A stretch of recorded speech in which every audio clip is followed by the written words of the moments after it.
Bonsoir, bonsoir à tous. Est-ce que vous me recevez 5 sur 5? Celui qui reçoit 5 sur 5 met un cœur.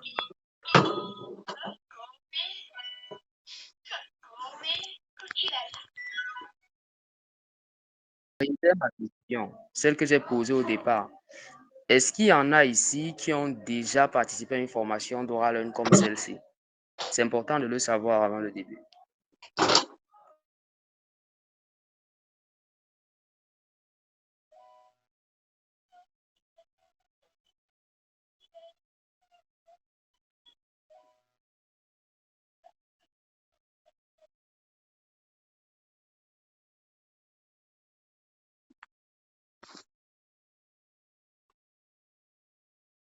Ici, Madame Elanga, de l'équipe Oral. Est-ce que vous me recevez?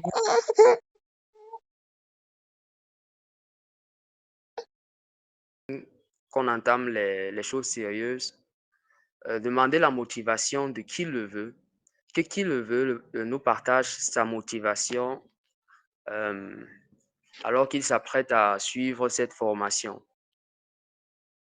Dans la parole à qui veut la prendre. Je vois déjà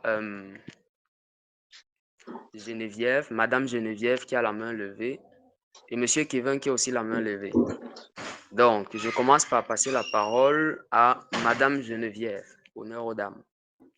Vous avez la parole pour nous partager vos motivations, ce qui vous a en fait incité à entamer, à participer à ce programme ou alors à cette formation.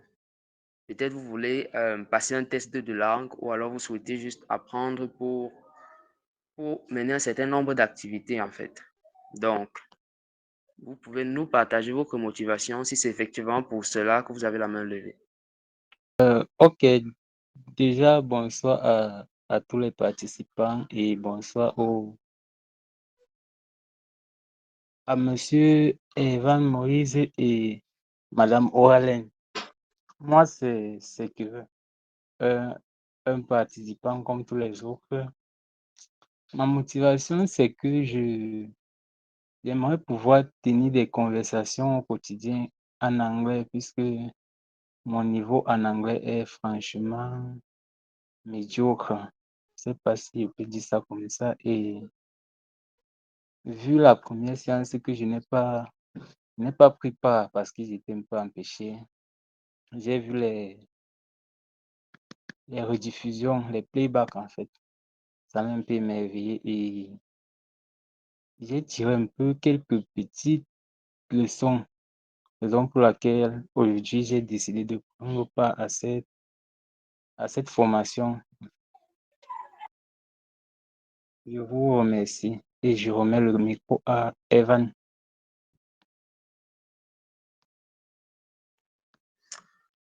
Bien, c'est toujours bon à savoir. Qui d'autre alors voudrait nous partager sa motivation? Monsieur Abel, je vous passe la parole. Merci déjà de me passer la parole. Merci à tous. Et merci à Oralen et vous-même qui avez pensé à cette formation justement parce que moi, j'ai des difficultés à m'exprimer en anglais. Ça, c'est dans plusieurs contextes même déjà, que ce soit même à l'écrit ou bien dans les échanges avec les gens. Or, c'est très important pour le domaine dans lequel je suis. Donc, quand j'ai vu votre post, j'ai tenu à rejoindre le groupe pour la formation. Donc, ça, ce sont mes motivations. Maintenant, j'ai quelques petites préoccupations également par rapport à comment est-ce que les formations vont se tenir. Est-ce que ça sera chaque dimanche? Est-ce que ça sera plusieurs fois par semaine? Je ne sais pas. Ça, ce sont des préoccupations. Et maintenant, par rapport aussi à l'heure de la formation, on a dit 19 heures. Je pense que quand on dit 19 heures, tout le monde devait s'arranger à être là à 19 heures, quitte à ce qu'on lance si les autres ne sont pas encore là. Ce n'est pas à nous de nous connecter et attendre que d'autres viennent pour qu'on commence peut-être à 19h30 et tout ça. Donc, c'est un peu pénible pour nous-mêmes qui avons pris la peine de nous connecter à 19h00. Merci. Ok, Monsieur Abel, D'accord. Déjà, vos questions vont trouver réponse tout au long de la formation. On vous communiquera toutes les modalités pratiques au cours de la formation. En fait, ces informations font partie du contenu de la formation. Concernant la deuxième préoccupation, nous sommes sans ignorer les aléas du réseau. Principal obstacle on va dire quoi, à la ponctualité. Et aussi, nous devons faire preuve d'un peu de clémence, je vais dire, vis-à-vis de ceux qui sont retardataires. Parce que notre objectif, c'est qu'un maximum de personnes puissent bénéficier de ce qu'on a préparé pour ce soir. J'ai promis que dans maximum 10 minutes, on lancerait. Donc là, nous sommes à 2 minutes du début. Donc, je vais continuer de passer la parole à Monsieur Parfait. Pouvez-vous nous partager votre motivation, s'il vous plaît? J'espère que vous me recevez.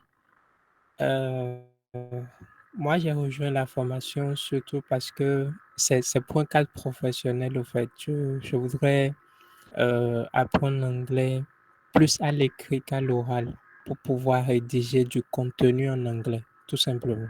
Très bien, Monsieur Parfait, c'est reçu. Et je pense qu'on sera capable de satisfaire vos désirs, vos exigences d'ici la fin de la formation. Tout le monde est capable de voir le PowerPoint que je suis en train de partager. Si vous êtes capable de le voir, levez le pouce. Alors, nous avons intitulé notre formation « Bienvenue, 1 heure pour maîtriser les bases de l'anglais ». Et avant d'arriver à la formation en elle-même, il est important de savoir que OraLearn naît d'un constat, celui selon lequel l'anglais aujourd'hui est vraiment incontournable pour quiconque travaille dans la société. Que vous soyez un membre de la société, que vous soyez étudiant, élève, même mécanicien, je ne sais pas trop, sans vouloir manquer de respect à ceux qui pratiquent ce noble métier, mais l'anglais est incontournable. Et peu importe où vous vous retrouvez dans le monde, si vous parlez anglais, vous serez écouté et vous pourrez communiquer. Alors, nous sommes une équipe d'experts de la langue anglaise et nous avons déjà eu des expériences dans le passé. Et notre compétence est... Cette formation naît de cette question-là, naît de ce constat selon lequel l'anglais est incontournable. Et à cet effet, nous avons trouvé mieux de faire des cours en ligne, tout simplement parce que la plupart d'entre nous sommes des travailleurs qui ne sont pas disponibles tout le temps et aussi des étudiants. Alors, le fait de faire des cours en ligne permet à ceux qui ne peuvent pas se déplacer ou alors ceux qui sont d'autres pays de participer. Donc, voilà de façon ramassée ce qu'est OraLearn et d'où ça vient. À présent, je m'en vais présenter les orateurs. Alors, me voici, Fouka Seigne Moïse, traducteur de profession, linguiste également de formation. Je nourris une grande passion pour la formation au plan large et l'enseignement des langues de façon plus spécifique, quoi. Donc, je m'en vais vous entretenir ce soir sur l'essentiel du contenu, disons, linguistique de la formation. Nous allons voir les niveaux de langue en anglais, les astuces pour mieux s'exprimer en anglais en public, les astuces pour apprendre l'anglais en s'amusant, puis vous aurez l'occasion de poser vos questions et nous y répondrons. Puis vous aurez les annonces à la fin. Maintenant, ce qu'il faut savoir d'emblée, lorsque vous voulez apprendre l'anglais, c'est que l'apprentissage de l'anglais est codifié. C'est-à-dire, comme toute autre science, il y a des méthodes d'apprentissage. Et l'axe que suit ces méthodes, c'est celui des niveaux de langue. Alors, de façon simple, en anglais, nous avons 6 niveaux de langue, comme vous pouvez le voir à l'écran. Le premier niveau de langue, c'est le A1 Elementary. Alors, les locuteurs, disons, de niveau A1 Elementary sont ceux qui connaissent quelques mots ou expressions comme cela dans leur tête. Et puis, dans certaines circonstances, ils peuvent dire ces mots-là. Mais en dehors de ces mots, ils ne connaissent pas grand-chose. Il y en a qui connaissent des mots, des expressions good morning, good evening, how are you doing, fine. Et puis, c'est tout. Ceux-là peuvent être classés au niveau elementary A1. Puis, nous avons les apprenants de niveau A2 ou A2 pre-intermediate. Cette catégorie d'apprenants sont ceux qui sont capables de s'exprimer dans certains contextes spécifiques. Alors, si nous avons affaire à un commerçant, disons qui vend au marché, je ne sais pas moi, marché Mokolo, alors il aura tendance à connaître le vocabulaire spécifique, de la vente ou alors du commerce. Alors, c'est cela, cette catégorie d'apprenants-là. Puis, nous avons les apprenants de catégorie B1 intermédiaire. Ces apprenants sont capables, plus ou moins naturels dans plusieurs domaines, mais pas tous. Par contre, ils ne sont pas très à l'aise lorsqu'il s'agit d'un langage scientifique ou technique. Alors, quelqu'un pourrait être capable d'écouter, par exemple, des musiques en anglais et d'en retirer, disons, 70% du sens. Alors, cette personne pourrait être classée sensiblement dans la catégorie B1. Je donne juste quelques indications pour que vous puissiez vous retrouver. Les apprenants de catégorie B2, ou alors post-intermediate, sont ceux-là qui sont capables d'exprimer, disons-le ainsi, un peu dans certains domaines techniques, lorsqu'il s'agit de sujets qui entrent dans leur sujet d'étude. Puis nous avons la catégorie C1 Advanced. Ces apprenants sont très... On n'y voit presque pas de différence avec les natifs, les locuteurs natifs de la langue anglaise. Puis nous avons la dernière catégorie, les apprenants de niveau C2, qui sont dits proficient. Ces apprenants sont juste les maîtres de la langue anglaise. En l'occurrence, on pourrait classer Shakespeare dans cette catégorie, juste pour que vous puissiez vous faire une idée. Alors, une fois que nous connaissons quels sont les niveaux de langue, nous allons parler des aspects de l'évaluation des niveaux. Ce point est très important parce que la plupart d'entre vous aspirez à faire des tests de langue. Nous en parlerons plus tard. Mais tous les tests de langue qui existent en anglais existent sur le writing en survolant les autres aspects. Et que moi, en venant à la formation, mon problème se trouvait plutôt au niveau du reading. C'est pour ça qu'elle dit, est-ce qu'on va faire ça au cas par cas ou bien intégrer tous les aspects? Le problème de Robert se trouve au niveau du writing, de Abel, c'est le reading, et l'autre, c'est le speaking. Est-ce qu'on va insister en fonction de chaque personne ou est-ce qu'on va intégrer tous les aspects une fois pour tout le monde? Ok, bien. Nous avons 2 modules de formation. La première offre de formation est personnalisée. Donc, pour une telle personne, elle n'aura qu'à souscrire à l'offre personnalisée où elle indiquera les heures auxquelles on fera cours. On aura le temps d'en parler à la fin. Mais sachez qu'il y a l'offre personnalisée où vous êtes seul, face-to-face avec nous, en ligne avec nous. Et la deuxième offre qui est en groupe. Et à ce niveau-là, nous ne pourrons pas insister sur un point en particulier. Donc, je pense que c'est assez clair là. C'est très clair, merci. Ok. Je vais poursuivre donc avec la deuxième partie de la présentation, intitulée Apprendre l'anglais en s'amusant. L'apprentissage de l'anglais, c'est comme préparer un examen. Donc, s'asseoir avec un tas de papier, lire. La vérité, c'est que comme chacun d'entre nous avons appris le français sans jamais faire d'effort, juste parce que cela faisait partie en quelque sorte de notre quotidien, il est aussi possible d'apprendre l'anglais sans s'en rendre compte. Comment? En l'intégrant plutôt dans ce que nous faisons au quotidien. C'est ce que j'ai intitulé Apprendre l'anglais en s'amusant. c'est juste intégrer l'anglais à vos différentes activités du quotidien. Donc, première activité du quotidien, manipuler le téléphone. Chacun d'entre nous ici avons un téléphone et nous consacrons environ 4 heures de temps par jour au téléphone.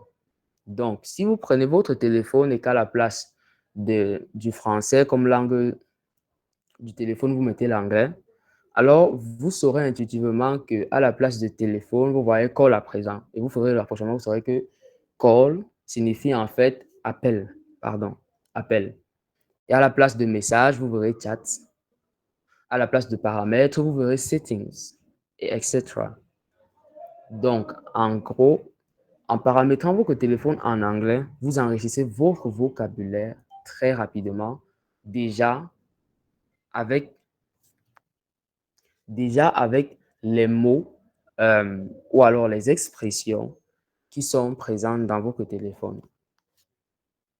Donc, un instant pour que je puisse partager la présentation et que vous voyez les exemples que j'ai pris. Capable de voir.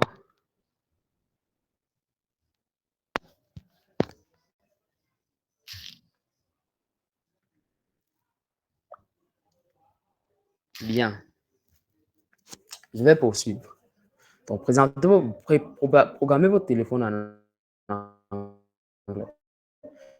Deuxième astuce, les chansons. Certainement, beaucoup sont fans des chanteurs américains ou alors nigérians, que sais-je encore. Alors, capitalisez sur cette passion que vous avez pour ces personnes et apprenez à partir de ça. Donc, cherchez des lyrics de ces chansons-là. Pendant que vous êtes en train d'écouter, lisez ce qui est dit. Et il faut se montrer curieux à ce niveau et chercher la traduction de ce qu'on ne comprend pas. Si vous le faites comme cela, chaque semaine, vous écoutez une chanson en anglais et puis vous comprenez la traduction la semaine d'après. Vous faites la même chose. Vous vous rendrez compte au bout d'un moment que ça fera une très grosse différence sur votre niveau. Troisième astuce, les séries. C'est le même principe que les chansons, là on va revenir dessus. Les films, c'est également le même principe. Donc, cela dépendra de vous. Si vous êtes plus de chansons, ce sera les chansons. Si vous êtes plus de films, ce sera les films et les séries. Ensuite, les chaînes YouTube.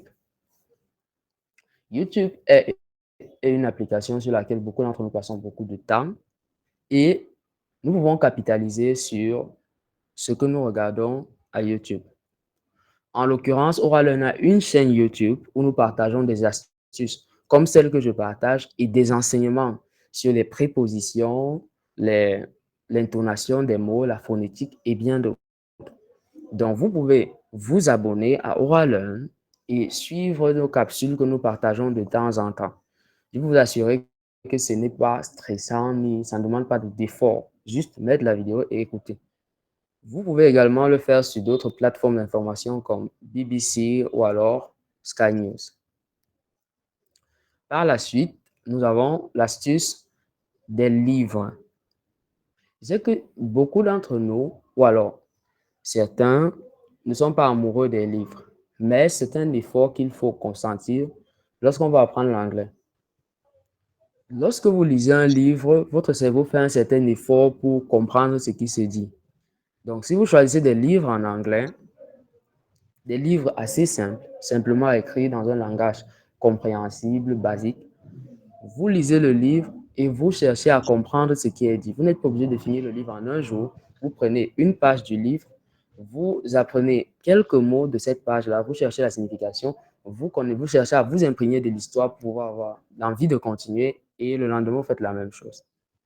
Ainsi, vous serez capable de saisir du vocabulaire au fur et à mesure que vous lisez et de vous habituer à ces mots-là en anglais. Puis nous avons le journal télévisé. Beaucoup d'entre nous regardons les informations également et nous le faisons généralement en français.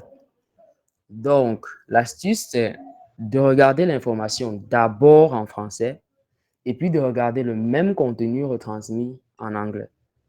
La CIA TV le fait et la plupart des plateformes internationales relatent les mêmes informations. Donc, vous pouvez le faire dans les deux langues. Cela vous permettra de mieux saisir l'usage des mots que vous avez écoutés quand vous regardez en français. Ensuite, nous avons les jeux Google Play. Je n'aurai pas trop besoin d'expliquer ici parce que tous connaissons ce qu'est Google Play. Et donc, j'ai listé quelques jeux tels que les charades, cartes à tour, les mots du quotidien et bien d'autres. Vous aurez l'occasion de les découvrir. Bien, le fait de jouer à ces jeux vous permettra d'apprendre de façon inconsciente parce que votre objectif sera plutôt de gagner le jeu que d'apprendre. C'est pourquoi c'est particulièrement efficace. Cette astuce est particulièrement efficace. Puis nous avons les humoristes. Alors ça peut être moins populaire parce que beaucoup n'aiment pas des humoristes. Mais si vous avez un humoriste qui s'exprime en anglais, vous pouvez écouter ces vidéos en anglais et cela vous permettra de comprendre son vocabulaire et d'enrichir le vôtre. Et enfin, la dernière astuce pour cette deuxième partie, c'est chatter en anglais avec le maximum de contacts. Peut-être vous avez des contacts, des personnes dans votre répertoire qui sont des anglophones ou alors qui s'expriment bien en anglais. Vous pouvez leur demander de vous écrire uniquement en anglais ou alors d'avoir vos conversations uniquement en anglais. Ça vous permettra déjà de connaître son avis sur votre niveau en anglais et aussi de poser des questions lorsque vous faites des erreurs. C'est l'astuce la plus, je dirais, l'une des plus efficaces. Pas la plus efficace, mais l'une des plus efficaces. Pourquoi? Parce que l'apprentissage de la langue est plus communautaire. Vous pouvez, lorsqu'on vous largue quelque part, vous apprenez la langue intuitivement au bout de 6 mois à 1 an. Donc, cette astuce est particulièrement efficace. Et voilà présenter les 10 astuces pour apprendre l'anglais en s'amusant au quotidien.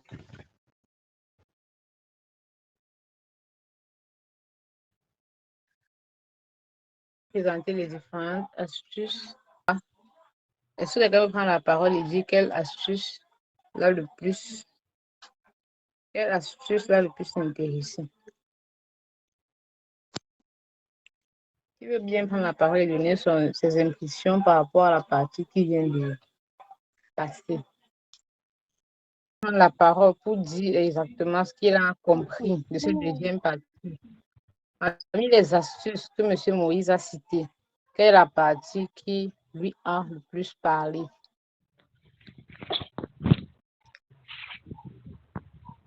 Si c'est le cas pour vous, vous levez la main.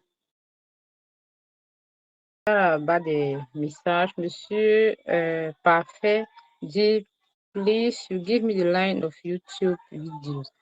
All right. Oui, c'est possible. Je vais envoyer le lien pour les vidéos YouTube dans le groupe.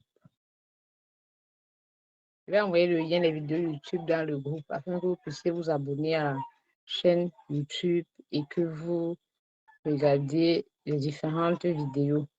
Parce que nous avons partagé plusieurs vidéos. Une qui parle de gaullicisme, qui parle des articles, une qui parle des prépositions et de plusieurs autres choses. Ok, je pense que... Ok, monsieur. Monsieur Niamnien, ou madame, désolé, Martine dit, me concernant sur l'astuce des chansons et des livres qui seront pour moi la meilleure option. Ok. Il y a chacun de voir quelle est la meilleure option d'après. Parce qu'il y a certains qui apprennent beaucoup plus en lisant, d'autres qui apprennent beaucoup plus en écoutant. Et oui, en fait, il faut regarder ce qui sera le plus facile. Concernant les méthodes ou les astuces qu'ils partageaient pour facilement comprendre, moi, je vais juste à parler de la méthode de la lecture.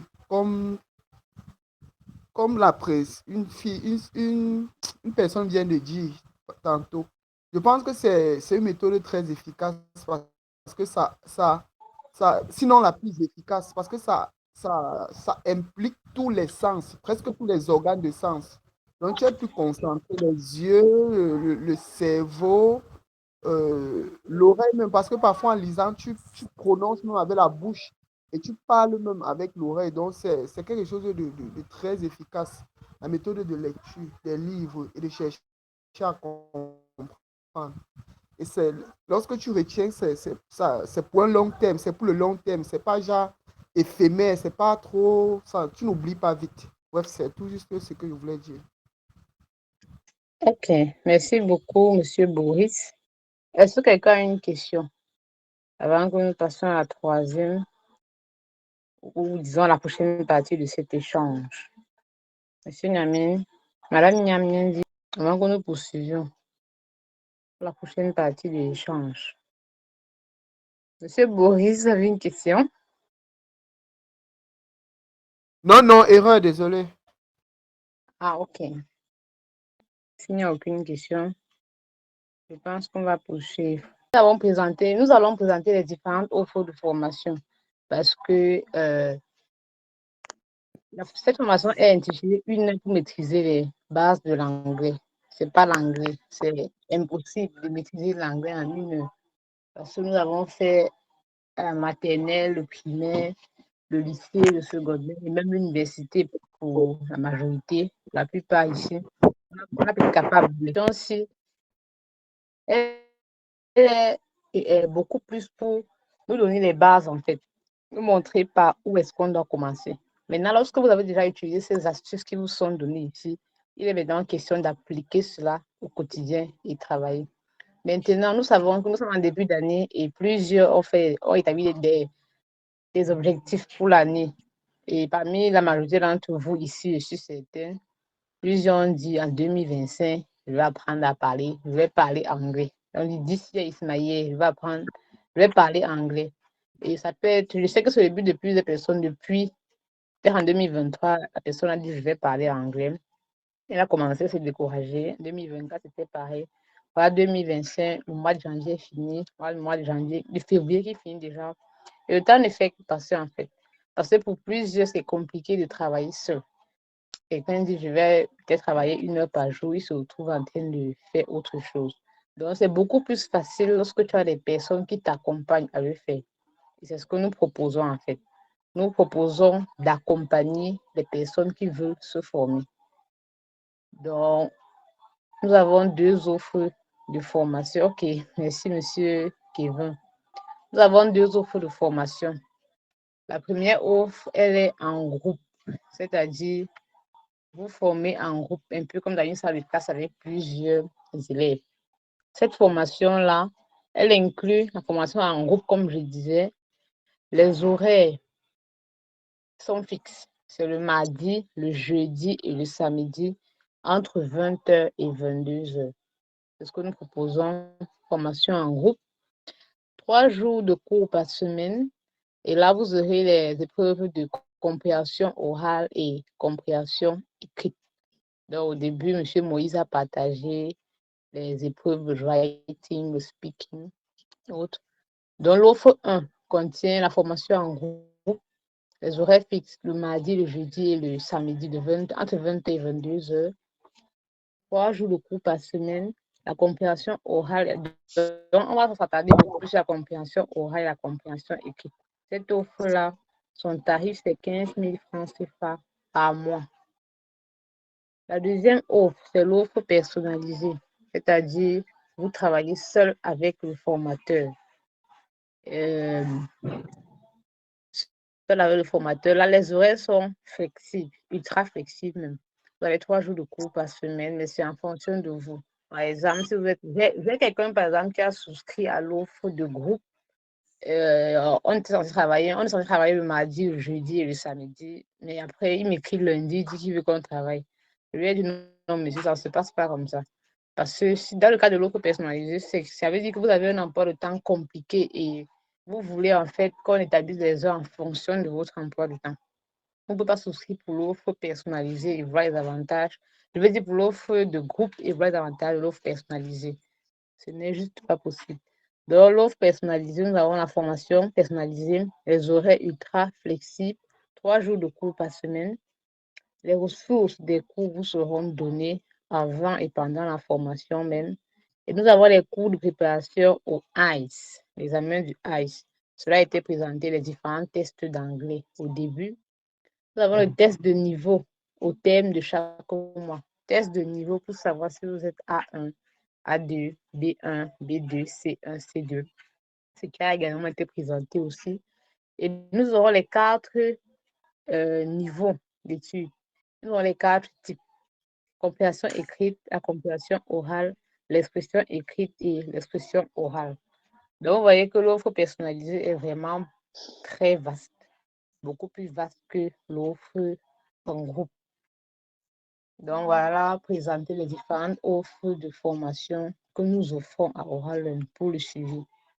Donc, j'ai précisé, la formation gratuite, en fait, c'est ce qu'on vient de faire aujourd'hui pour vous présenter les bases de l'anglais. Et aussi, nous avons la chaîne YouTube, Facebook, prochainement surtout, qui ont les vidéos de ce que nous avons déjà proposé. Maintenant, si cela ne vous suffit pas et que vous voulez souscrire, être plus sérieux dans votre formation, vous avez l'offre 1, qui est la formation de groupe, comme j'ai présenté avec ses horaires le mardi, le jeudi et le samedi, entre 20h et 22h, qui comporte des épreuves de compréhension orale et compréhension écrite. Et l'offre 2, la formation personnalisée, qui a des horaires ultra flexibles. 3 jours de cours par semaine, mais aux horaires que vous allez donner. Et on va s'arranger en fait en fonction des emplois de temps de chacun. Les cours de préparation au ICE, test d'anglais appelé ICE, le test de niveau au terme de chaque mois, les épreuves de compréhension écrite, compréhension orale, expression écrite et expression orale. Donc, voici ainsi présenter les différentes offres de suivi et d'accompagnement que propose Oral Learn. Est-ce que quelqu'un a une question ou une préoccupation à ce sujet? Je pense que M. Moïse. Bien. Merci pour cette brillante présentation de nos offres. Je voudrais revenir sur un point. Je n'ai pas abordé les différents tests de langue qui existent. C'est vu dans la présentation faite par Madame Bernice, le ICE. Donc, dans le monde, il existe 2 principaux pays qui organisent des tests de langue, les États-Unis et l'Angleterre. Les États-Unis ont 2 tests de langue principaux et l'Angleterre en a également 2. Très important à savoir. En ce qui concerne l'Angleterre, nous avons le premier test que vous avez vu, le ICE, International English Testing System. Le ICE est un examen qui prend en compte les 4 aspects d'évaluation comme évoqué plus haut et qui vous permet d'avoir l'accès dans plusieurs écoles, notamment les écoles britanniques et des écoles en Australie et au Canada. Le second test qu'organise le Royaume-Uni ou alors l'Angleterre, c'est le Cambridge Test. Donc, le Cambridge Test, lui, est réputé plus difficile que le IELTS et tous les autres tests. Il est un test de langue très prestigieux et offre également la possibilité d'avoir accès à plusieurs universités dans le monde. Ensuite, parlons à présent des tests américains. Vous avez certainement déjà entendu parler du TOEFL sans réellement savoir de quoi il s'agissait. Donc, le TOEFL, c'est le test américain qui est réservé aux étudiants. Donc, cela vous permet également d'avoir accès à plusieurs écoles aux États-Unis et dans d'autres pays dans le monde. Le deuxième test organisé par les États-Unis, c'est principalement pour les travailleurs, le TOEIC. C'est organisé par le même institut, l'Institut ES, mais celui-là se focalise plus sur les compétences par métier. D'ailleurs, TOEIC signifie Test of English for International Communication. Donc, si alors vous êtes, disons-le, peut-être banquier, je ne sais pas, et puis vous voulez un test de langue qui vous permettra de travailler aux États-Unis dans une banque, vous devrez avoir un TOEIC. Donc là-bas, vous direz que vous êtes banquier et vous voulez passer cet examen-là pour travailler aux États-Unis. Ils sauront comment tester les aptitudes d'un banquier, de quelqu'un qui souhaite être un banquier aux États-Unis, ainsi de suite. Donc, voilà ce qu'il en est des différents tests de langue. Je pense que cette petite précision en valait la peine. Donc, si vous avez des questions après ceci, n'hésitez pas à les poser. Merci.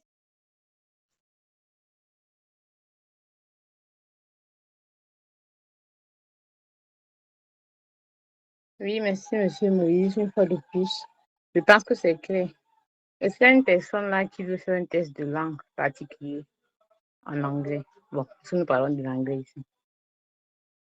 Il y a pas des différents tests, le Cambridge test, le TOEIC, le TOEFL, le IELTS. Est-ce qu'il y a une personne qui veut faire un test particulier?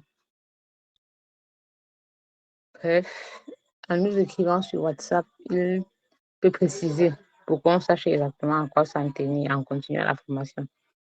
Donc, je reviens sur les offres. Je disais, comme précisé, nous avons l'offre 1, inscription qui est d'abord 5 000 francs, l'offre 1 qui est l'offre de groupe et l'offre 2 qui est l'offre personnalisée. Est-ce qu'il y a une personne qui veut s'inscrire? Est-ce qu'il y a une personne qui veut s'inscrire pour les différentes offres? La prochaine session débute le 10 mars. Cette séance est la dernière.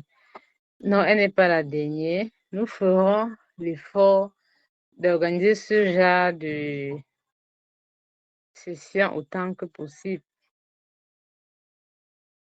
Un canevas pour dire il y aura tel nombre de jours, non. Mais elle ne sera pas la dernière. Il y aura plusieurs autres que nous allons organiser. Mais les dates ne sont pas encore fixes. Je réponds à la question de M. Kevin. Il demande si nous aurions encore ce genre de séance. Madame Flora, l'offre personnalisée coûte 50 000 francs par mois. L'inscription coûte 5 000 francs. Ok, Madame Liliane dit merci d'agrandir le PowerPoint, s'il vous plaît. Ok, voilà les moyens de paiement. Voilà les moyens de paiement qui sont affichés à l'écran pour ceux qui souhaitent souscrire aux différentes offres. Est-ce que quelqu'un a des questions au sujet des offres? Je pense que c'est la dernière articulation et après ça, on va devoir se séparer. Est-ce que quelqu'un a une question? Quelqu'un veut participer à la formation? Madame Christine Ion a levé la main. Bien, je pense que vous avez nos contacts et qu'il pourra arriver que vous connaissiez d'autres personnes qui veulent apprendre l'anglais. Nos contacts sont disponibles, comme vous l'avez vu. Et nous vous prions de nous écrire sur WhatsApp et nous vous ferons le plaisir de vous répondre et de répondre à toutes vos questions. Donc, merci à ceux qui ont participé. Madame Christine a écrit. Je disais, Madame Christine a écrit sa question dans le box de messages. Elle dit, est-ce qu'un enfant, bonsoir et surtout courage pour ce que vous faites, merci. J'aimerais savoir si on peut inscrire un enfant de 12 ans dans cette formation. La réponse est oui, Madame Christine. Vous pouvez inscrire un enfant de 12 ans. Si vous avez reçu la réponse, envoyez un cœur, s'il vous plaît, pour qu'on sache que vous avez été satisfait par la réponse. La question de Madame Christine était, j'aimerais savoir si on peut inscrire un enfant de 12 ans dans cette formation. Ok, elle dit c'est noté. Merci. Merci à vous, Madame Christine. Ok, je pense qu'on est bon. I think we are done. Aspects. Et ce sont ces aspects que je m'en vais vous présenter. Alors, le premier aspect, c'est le listening ou alors compréhension orale en français. Alors, le listening concerne votre aptitude à écouter ce qu'un locuteur natif dit. Puis nous avons le reading, compréhension écrite, qui est votre aptitude à lire des textes écrits. Le speaking, expression orale, qui est votre aptitude à vous exprimer en anglais. Et puis nous aurons le writing, expression écrite, quelle est votre aptitude à écrire la langue anglaise? Je me rappelle au début, une personne a dit qu'elle aimerait écrire l'anglais de façon naturelle. Donc, pour une telle personne, nous insisterons plus sur le writing, l'expression écrite.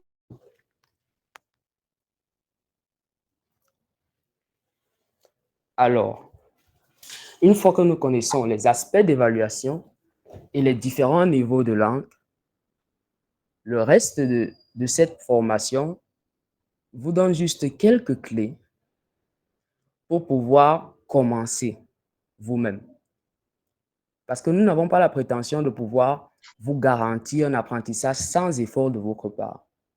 Donc, ce que nous présentons ici, c'est l'effort que vous aurez à faire.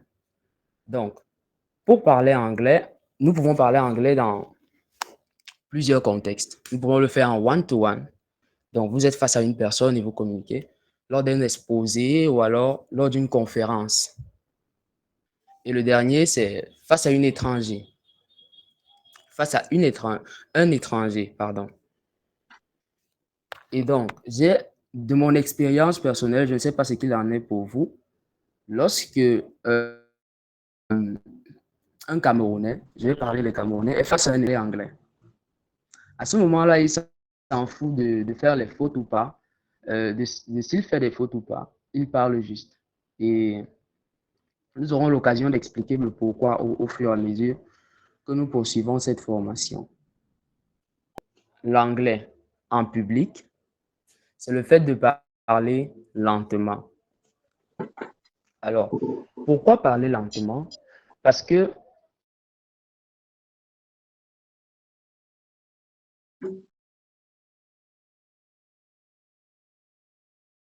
votre vocabulaire en anglais, lorsque vous n'êtes pas un locuteur natif, est assez, disons, pauvre.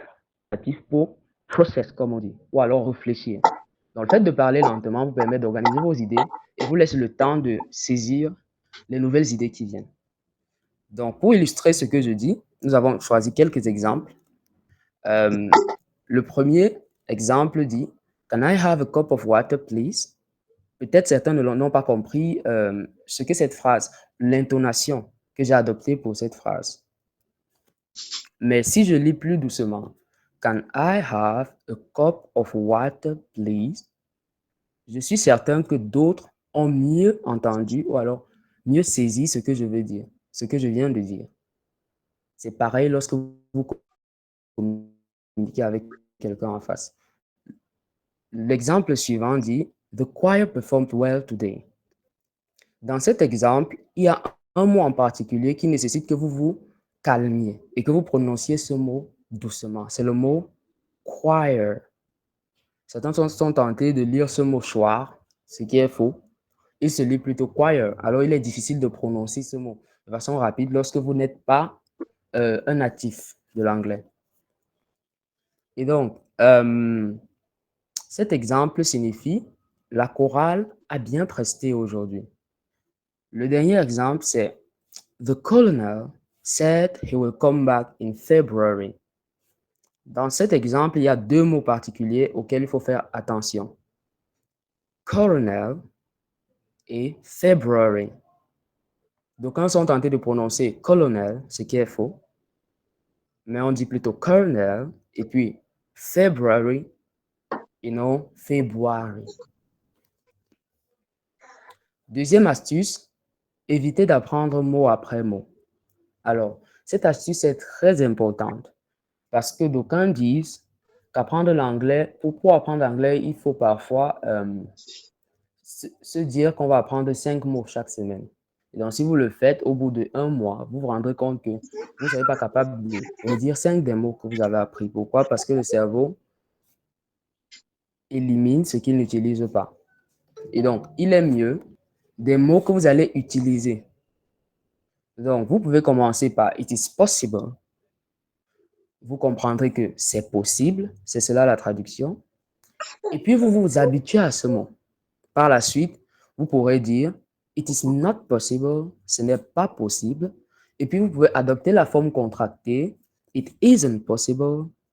Puis, vous pourrez ajouter « It isn't possible to travel ». Et puis, vous continuez ainsi de suite. jusqu'à obtenir, par exemple, it isn't possible to travel on Mondays because of the lockdown. Ce n'est pas possible de voyager le lundi à cause du couvre-feu. Il en était pour la deuxième astuce. Troisième astuce, c'est le fait d'apprendre la prononciation des mots connus. Ceci vous surprendra peut-être, mais je vous garantis que chacun d'entre vous qui êtes là ce soir connaissez au moins 5 mots en anglais. Ces mots sont répertoriés dans l'exemple plus bas. Alors, il s'agit simplement des mots qui ont le même orthographe qu'en français, mais qui se prononcent juste différemment. Alors, pour apprendre l'anglais rapidement, vous pouvez commencer par répertorier ces mots et puis apprendre juste la prononciation de ces mots. Alors, la plupart de ces mots se terminent soit par ible, par le suffixe ible, soit par le suffixe able. Nous pouvons donc dire à la place de possible, possible, de terrible, terrible, de impossible, impossible. Ou encore des mots se terminant par able, nous pouvons dire à la place de table, nous dirons table. À la place de acceptable, nous dirons acceptable. À la place de confortable, nous dirons comfortable. Quatrième astuce, utilisez immédiatement ce qu'on apprend. Et donc, pourquoi est-ce important? Parce que si vous vous mettez à chercher des mots en lien avec la physique nucléaire, vous êtes d'accord avec moi que le lendemain, vous aurez oublié. Tout simplement parce que cela ne s'applique pas à vous, à votre expérience au quotidien. Alors, préférez des mots qui s'appliquent directement à vous. J'ai répertorié 4 expressions et réponses courantes dans la société. La formule magique que tout le monde connaît, thank you. Et puis vous répondez, you are welcome. Alors, la prochaine fois que quelqu'un vous rendra service et que vous voudrez dire merci, dites-lui juste thank you, il comprendra.